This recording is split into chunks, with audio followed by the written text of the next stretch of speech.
Legislação para redação, né? Assim, é um tema interessante. A gente, infelizmente, dentro da escola, perdeu um pouquinho das oportunidades de aprender sobre legislação. Quando a gente fala de legislação, é importante vocês terem noção de que, de maneira geral, a gente precisa entender que existe a Constituição. A Constituição, no geral, ela é uma ornamentação para que a partir dela as leis possam se organizar, tá? A Constituição atualmente vigente no Brasil é a Constituição Cidadã de 88, mas existem outros estatutos, outros complementos legislativos que são feitos cotidianamente ao trabalho, né, das pessoas que nós elegemos como senadores, como deputados federais e o trabalho do nosso presidente, né? Então vamos entender. Primeiro, que é a legislação. O Brasil ele é dividido em uma tripartite, nós somos um sistema republicano que foi pensado lá por Platão no livro A República, na verdade, Aristóteles, Sócrates, Platão, chegaram na conclusão que para que houvesse uma igualdade administrativa era importante que o sistema fosse dividido em três poderes. O executivo queria, de maneira geral, conseguir ornamentar a situação financeira e o direcionamento, bem como estabelecer a principal Constituição e segui-la. O Judiciário, que teria o papel de incumbir a aplicação da lei, mas a gente sabe que a lei ela é um conjunto de opiniões do cotidiano. Tá? A gente chama isso de ética e moral. O que eu considero como certo se chama ética. Né? Quando o indivíduo rouba, mas ele foi ensinado a roubar porque a família dele é muito pobre, ele não está sendo antiético, ele está sendo ético, porque ele acredita que aquilo ali é certo de acordo com o que foi apresentado para ele, por exemplo. Mas ele está sendo imoral. A moral é o conjunto de éticas que formam uma determinada população. A moral para traficantes é que normalmente, um exemplo, que normalmente não é para se roubar dentro da comunidade, porque isso atrai outras atenções. Isso é a moral para os traficantes, para aquele público. Aquilo é a moral que reflete aquela comunidade como um todo? Não. É a comunidade que reflete o Brasil como um todo? Não. Mas é a moral daquela população. A moral que reflete a do Brasil como um todo, ela tem que virar lei. Né? E cabe ao Poder Legislativo atualizar essas questões. Atualizar, aplicar, retirar. Por exemplo, quando a utilização de carros no Brasil ficou muito comum, houve a necessidade da aplicação da lei seca para começar a ornamentar a necessidade de uso de coisas psicoativas, né? O mais utilizado o álcool, durante o transporte. Era uma coisa que não era necessária anteriormente, porque poucas pessoas tinham acesso ao transporte privado. Né? Outro exemplo, existia uma lei que fazia com que os homens fossem presos, ou as mulheres fossem presas, muito mais as mulheres, se houvesse um caso de traição, né? Mas hoje isso não se configura mais na nossa sociedade. Né? Então, assim, entendam que a lei ela vai se atualizando, a moral das pessoas vão se atualizando e, consequentemente, existe o poder legislativo para fazer com que isso ocorra. Beleza? Então, a legislação é esse conjunto de incumbências que surge para esse grupo de poder, né? E, de maneira geral, a gente teve várias constituições desde o começo da história do nosso Brasil, né? O conceito do Brasil. O Brasil surge, né, quando a gente vai falar de fato da localização que existe hoje, da ornamentação que existe hoje, muito mais firme com a vinda da corte portuguesa ao Brasil. E nós temos a nossa primeira Constituição, a de 1824. Né? Foi uma Constituição também chamada de Constituição da Mandioca, de 22, foi atualizada, e ela refletiu o que era o Brasil em 1824. Ela fez um Brasil um Estado confessional, ligado estritamente à Igreja Católica como sua religião oficial. Ela fazia com que houvesse um voto censitário, só quem poderia votar era quem tinha poder aquisitivo, tá? E de maneira geral existiam dois grupos, que eram, digamos que os menos ricos e os mais ricos, né? Os eleitores de paróquia e os eleitores de província, né? E existiam quatro poderes, o que é muito interessante. No Brasil tinha um poder executivo, legislativo, judiciário e um moderador. Era uma falsa república. Vale a pena citar na redação quando você pensa, será que o Brasil de fato é um país republicano? Eu acho que não, né? Porque a gente tinha um quarto poder que mandava nos outros três. Outro fato interessante é, de fato, quando você quer falar um pouquinho sobre o Brasil e a sua ligação com a Igreja Católica, ou de maneira geral com a religião cristã, relatar, né, que a nossa primeira Constituição define que nosso país é um país ligado estritamente à Igreja Católica como um Estado confessional. E não só isso, falar que só quem votava era quem rico, porque isso aí é um escancarado da nossa sociedade. Após isso, com o tempo, vem a Constituição de 1891. Nós passamos o primeiro e o segundo reinado sobre a Constituição de 24, a queda do segundo reinado, com a queda de Dom Pedro II, e o início da República da Espada. Essa Constituição aqui reflete o que aconteceu na República da Espada, né? Foi uma tentativa de inserir uma república num país que não sabia muito bem o que estava fazendo, não conhecia o sistema de república e tentava instalar uma democracia aos moldes dos Estados Unidos, mas que não rolou muito bem no Brasil. Tanto é que o nome do país era, na Constituição de 91, Estados Unidos do Brasil, né? Um puro reflexo dos Estados Unidos da América. E aí a gente vai ter uma carta promulgada, ou seja, ela não foi feita de maneira outorgada, as pessoas impuseram ela, né? Que o Brasil agora é um Estado federativo e republicano. Direcionou o voto universal para todos, mas tinha muitas exceções. Analfabetos não podiam votar, mulheres não podiam votar, dependendo do seu grau de instrução, você também não poderia votar. Então era um voto universal, entre aspas, as avessas, né? E eu acho que aqui a gente pode falar um pouquinho sobre a influência dos Estados Unidos no Brasil e essa exclusão que sempre existiu no voto, em especial o voto feminino. Quando a gente avança um pouquinho no tempo, nós temos agora a nova Constituição. O Brasil ficou preso na República Velha por um bom tempo. Vocês devem lembrar bem daquele voto de Cabresto, né? As pessoas tinham direito a votar, mas mesmo as que tinham, o voto era aberto, todo mundo tinha direito a visualizar. Então, assim, era uma parada meio não faz sentido. E aí a gente vai ter Getúlio Vargas, né, com o golpe de 30, e aí ele institui uma nova Constituição, porque ele precisa organizar as coisas de acordo com ele. Embora essa Constituição tivesse características ditatoriais, alguns pontos podem ser relatados que são diferenciados. A primeira coisa é que o voto secreto foi introduzido, existia voto, tá? O problema é que não existia partido, por isso que era ditatorial. Mas existia voto, o voto era secreto, e houve a liberação do voto feminino, que é uma ótima citação para a gente.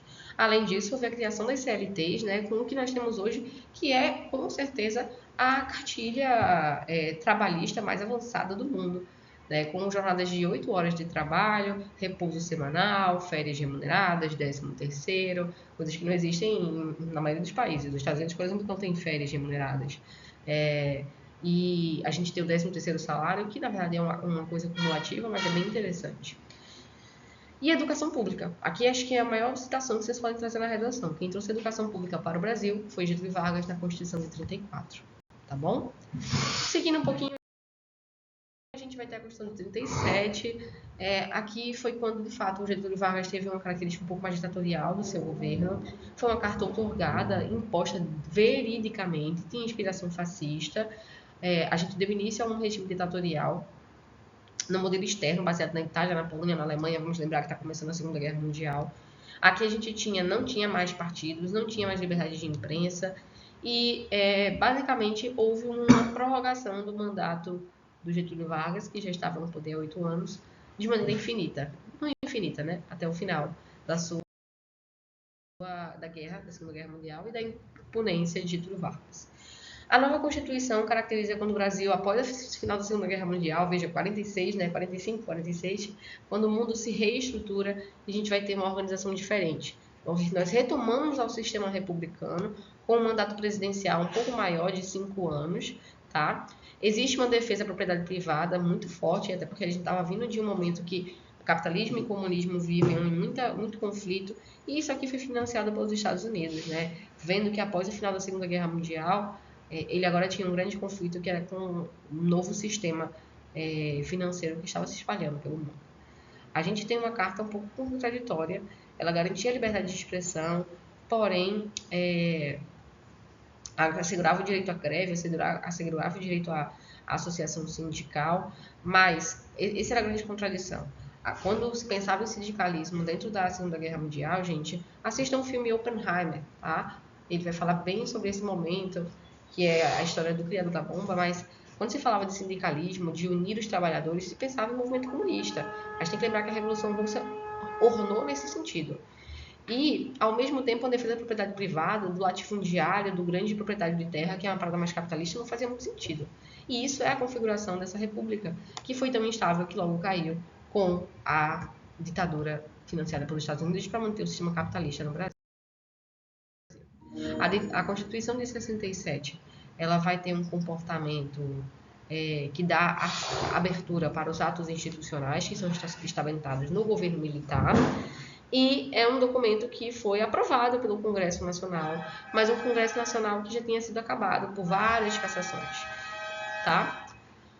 Ao final da República, do sistema ditatorial militar, a gente tem a formação da nossa atual Constituição, conhecida como Constituição Cidadã, tá? Uma carta que foi feita legalmente, agora sim sem defeitos, que aprovava uma reforma eleitoral com voto liberado para analfabetos, brasileiros já a partir dos 16 anos, o voto é obrigatório, a terra foi instalada na nossa Constituição como uma função social, como se todo mundo tivesse direito à terra, mas a gente sabe que isso não acontece. É uma Constituição que combate o racismo abertamente, ela deixa o racismo como um crime inafiançável, imprescritível, sujeito à pena de reclusão. É uma Constituição que dá direito também ao indígena e ao posse das suas terras, colocando na responsabilidade do presidente da República separar as terras dos indígenas, tá? O que é um problema, foi um problema. Depois vocês pesquisem um pouquinho a quantidade de terras demarcadas durante os anos. Vocês vão ver que durante o governo Bolsonaro a gente não teve terras demarcadas para os indígenas. Isso é um trabalho do presidente da República. E além disso, garante novos direitos trabalhistas, né? Tem redução da jornada semanal de trabalho, vai haver o seguro-desemprego, férias remuneradas, com um acréscimo de 1/3. Então, assim, gente, a gente está falando de uma Constituição que é a favor do indígena, do negro, da pessoa que não tem terra, a favor do trabalhador. De fato, é uma Constituição que a gente vai chamar de cidadã, né? É uma Constituição interessante, é importante vocês lerem, mas eu vou trazer aqui para vocês alguns artigos importantes, que são citações relevantes. Além do artigo 4º, que todo mundo conhece, para quem não conhece, o artigo 4º ele fala que o Estado é obrigado a garantir tudo para a população, tá? Lazer, educação, segurança. Mas tem o artigo 3º e o 5º também, que destacam a responsabilidade do Estado. É a responsabilidade do Estado construir uma sociedade livre, justa, solidária, erradicar a pobreza, reduzir as desigualdades sociais, promover o bem de todos, sem preconceitos. E no artigo 5º é tratado que existe direito e dever individual e coletivo, garantir, por exemplo, igualdade entre homens e mulheres, manifestação livre de pensamento, liberdade de crença, combater a prática do racismo. Então, assim, são outros artigos que também são muito importantes. Embora, claro, o artigo 4º seja preferidinho por falar de tudo. A gente está falando aqui do artigo 3º e do artigo 5º e fala um pouquinho mais sobre a questão cidadã e de liberdade. Gente, fora a Constituição, existem outros códigos que são ornamentados e que são até mais antigos. A Constituição Cidadã, ela serve como base para a organização do Estado, mas ela não serve para o judiciário, por exemplo, ou legislativo. A gente vai ter outros códigos atuais. O Código Civil Brasileiro, tá? Ele é uma lei de 2002 que traz 2.046 artigos relacionados aos direitos, das obrigações das empresas, das famílias, das sucessões. De fato, é quem organiza o direito privado, como o dinheiro passa de mão em mão. Existe o Código de Processo Civil. A última atualização foi em 2015 e essa lei é responsável por organizar o processo judicial no Brasil. Como é que rola a administração do direito penal, do direito trabalhista, do direito eleitoral, do direito tributário. Tem o Código Penal Militar, as pessoas que são militares, elas têm um julgamento diferente, tá? E a gente tem um código que está talvez um pouquinho desatualizado, né? Lá de 69. Nós temos o Código de Defesa do Consumidor do Brasil, que é um dos mais avançados do mundo, desde a década de 90, tá? E outros, como o Código Civil, que vai falar um pouquinho sobre as penalizações. Vai ter vários códigos específicos para cada uma das coisas. O direito penal, o direito processual penal. Mas, para vocês, isso não vai ser muito relevante. Agora, o que vocês precisam muito no cotidiano é quando se fala sobre crianças, adolescentes, idosos, esses grupos, né? E existem estatutos específicos. Aqui eu preciso puxar sua atenção. Existe o ECA, o Estatuto da Criança e do Adolescente. O ECA foi criado na Lei 8.069, lá de 1990. Ele vai falar um pouquinho sobre os direitos das crianças entre 12 e 18 anos. Tá? Ele estabelece que os direitos à vida, saúde, alimentação, educação, lazer, profissionalização, cultura, dignidade, respeito, liberdade, convivência e tudo que a criança deveria ter. Mas ela deixa bem claro que nenhuma criança pode sofrer negligência, discriminação, exploração, violência. Ela esclarece um pouquinho aos pais a responsabilidade e deixa bem claro que cabe aos pais o dever do sustento, da guarda dos seus filhos, não constituindo motivo a falta de financeiro ser um motivo de recusa para garantir essas situações. Tá? Então, assim, o ECA meio que ensina um pouquinho para as pessoas que é dever dos pais garantir certas coisas para os filhos. Existe a CLT também. A CLT é um grande avanço, tá, gente? Assim, a gente não tem isso em nenhum local do mundo, sabe? Licença maternidade e paternidade é uma luta nos Estados Unidos. E como a gente garante aqui 120 dias, muito bem esclarecido. Eu sei que a gente tem dificuldade de ter isso, mas férias, um mês de férias em um ano, isso não existe. E com acréscimo de salário, isso não é incluído em nenhum tipo de legislação no mundo. Tá? É a legislação a nível de garantia de direitos trabalhistas mais bem reforçada do mundo. E é muito contradita por pessoas que são contra, mas deem uma pesquisada um pouquinho depois. Claro que tem algo a melhorar, claro que pode diminuir a jornada de trabalho, que hoje ainda está muito alta, né? 44 horas, mas as garantias, né? As tempos de trabalho, adicional noturno, as faltas são permitidas no trabalho, elas só levam despontuações, mas são permitidas. Vale transporte, vale alimentação, 13º salário cumulativo, fundo de garantia, assim, a gente tem uma Constituição muito forte em relação aos direitos trabalhistas e precisa ser valorizado. O SUS, gente, o SUS está na Constituição Cidadã de 88. Vocês podem achar que o SUS sempre existiu, que sempre teve postinho, que sempre teve UPA, mas depois perguntei para os avós de vocês se sempre existiu, tá? O SUS foi criado e começou a ser instalado a partir da década de 90, tá? Com a Constituição Cidadã de 88. Ele garante que é dever realmente do Estado criar um sistema único e público. Eu sei que ele não é dos talvez mais incipientes, mas a gente está falando que você hoje pode rasgar o seu braço e pode ir e ter uma cirurgia num local adequado, coisa que não acontece nos Estados Unidos, tá? Então, assim, o Sistema Único de Saúde, o SUS, ele foi garantido pela Constituição Federal. E garante direitos como a universalidade, a igualdade, a equidade, você é tratado igual a qualquer pessoa. A pessoa não pode pagar para tirar você do quarto, porque ela tem mais dinheiro, ela quer ficar só. Isso não existe. Né? E você não é negado de alimentos. A gente está falando de um sistema que paga a medicação de AIDS no Brasil. E as pessoas vêm lá fora para se tratar aqui, porque um coquetel custa 14 mil reais, mas as pessoas pagam, não pagam, na verdade, são pobres e têm direito a esse tratamento. E hoje a AIDS e o HIV não são mais um problema para o Brasil, por causa do Sistema Único de Saúde. Mas a gente normalmente não valoriza, né? A visualização às vezes é muito pequena.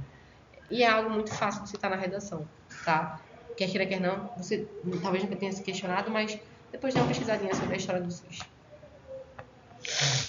Para fechar, meus amores, temos os direitos humanos, tá? Os direitos humanos, eles são fundados após a Segunda Guerra Mundial, porque depois de todas as atrocidades a gente precisava esclarecer um pouquinho o que é que os homens precisam fazer com os homens, quais são os direitos que as pessoas têm. E aí vem a Declaração dos Direitos Humanos e que forma a ONU, né?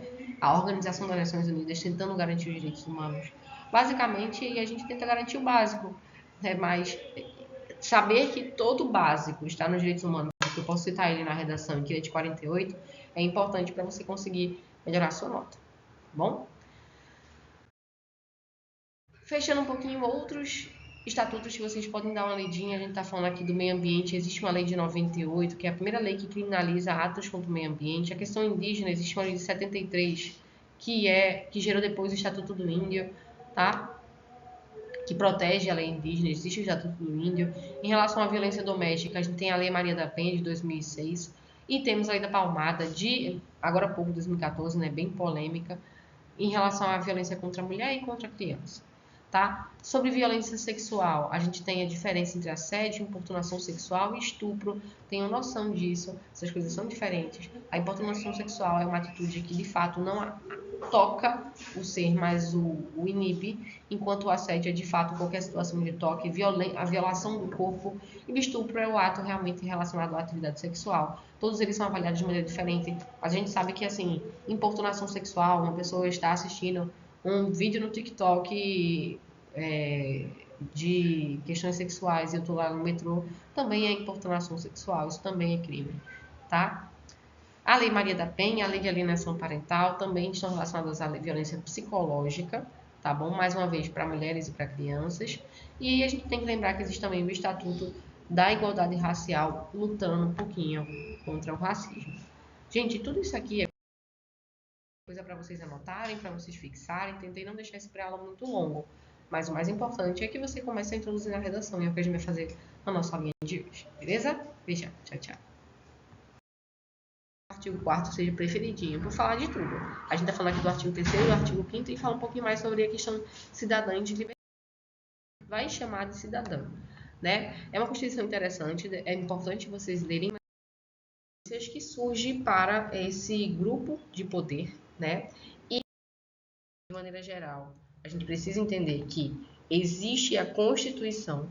A Constituição, no geral, ela é uma ornamentação para que a partir dela as leis possam se organizar, tá? A Constituição atualmente vigente no Brasil é a Constituição Cidadã de 88, mas existem outros estatutos, outros complementos legislativos que são feitos cotidianamente ao trabalho, né, das pessoas que nós elegemos como senadores, como deputados federais e o trabalho do nosso presidente, né? Então vamos entender.